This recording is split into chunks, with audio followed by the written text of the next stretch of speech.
எல்லாரும் எப்படி இருக்கீங்க? இன்னைக்கு நம்ம சண்டே என்னெல்லாம் ஸ்பெஷலா பண்ணிருக்கோம்னு பார்க்க போறோம்.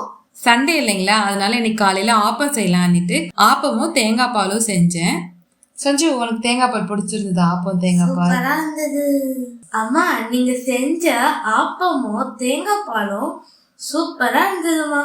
மதியானத்துக்கு என்னம்மா செய்ய போறீங்க?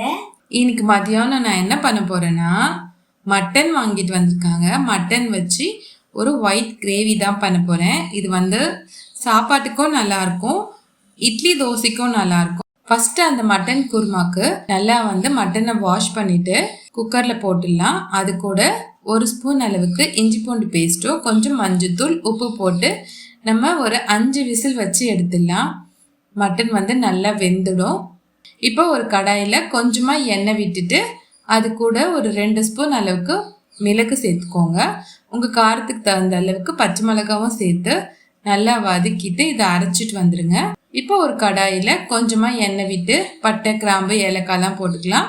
அதெல்லாம் பொரிஞ்சதுக்கப்புறம் இப்போ கட் பண்ணி வச்சுருக்க 2 பெரிய வெங்காயத்தை இது கூட சேர்த்துக்கலாம். வெங்காயம் கொஞ்சம் வதங்கினதுக்கப்புறம் ஒரு ஸ்பூன் அளவுக்கு இஞ்சி பூண்டு பேஸ்ட் போட்டுக்கோங்க. ஏற்கனவே நம்ம மட்டன்லையும் சேர்த்துருக்கோம், அதனால இப்போ ஒரு ஸ்பூன் அளவுக்கு போட்டால் போதும். இப்போ ஒரு 2 தக்காளியும் இதில் சேர்த்துக்கோங்க. இதெல்லாம் நல்லா வதங்கணும்.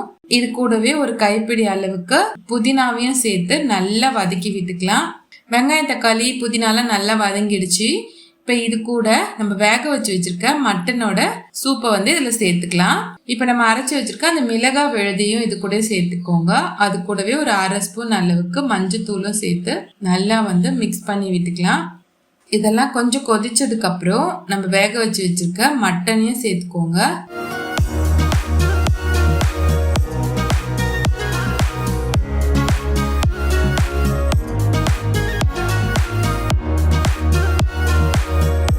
இப்போ இந்த கிரேவிக்கு தேவையான அளவுக்கு உப்பையும் சேர்த்துக்கோங்க. சேர்த்துட்டு நம்ம கொஞ்ச நேரம் மூடி வச்சிடலாம்.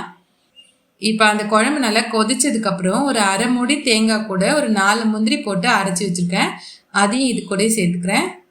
தேங்காய் விழுது போட்டுட்டு நல்லா மிக்ஸ் பண்ணி விட்டுக்கோங்க. இதில் கொஞ்சம் கருவேப்பிலையும் சேர்த்துக்கோங்க. அவ்வளோதான், நம்மளோட மட்டன் ஒயிட் குருமா ரெடி ஆயிடுச்சு. மட்டன் குருமாவுக்கு சைட் டிஷ்ஷாக நான் கொஞ்சம் முட்டை பொரியலும் பண்ணியிருக்கேன். வாங்க சாப்பாடு பரிமாறிடலாம். இன்னைக்கு என்ன நான் சமைச்சிருக்கேன்னா, எங்கள் ஃப்ரெண்டு வீட்டில் ஃபங்க்ஷன் சொல்லிட்டு சிக்கன் பிரியாணி ஆர்டர் பண்ணியிருந்தாங்க, அதுவும் கொடுத்துருந்தாங்க.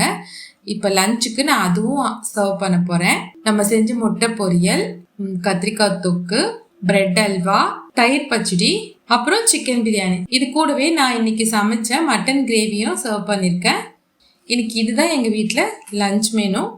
இந்த வீடியோ உங்களுக்கு பிடிச்சிருக்கும்னு நினைக்கிறேன். இந்த வீடியோ உங்களுக்கு பிடிச்சிருந்ததுன்னா உங்கள் ஃப்ரெண்ட்ஸ்க்கும் ஷேர் பண்ணுங்கள். என்னுடைய சேனலையும் சப்ஸ்கிரைப் பண்ணுங்கள். மீண்டும் அடுத்த வீடியோவில் சந்திக்கலாம். நன்றி, வணக்கம். Thank you for watching. Like and subscribe. Bye bye.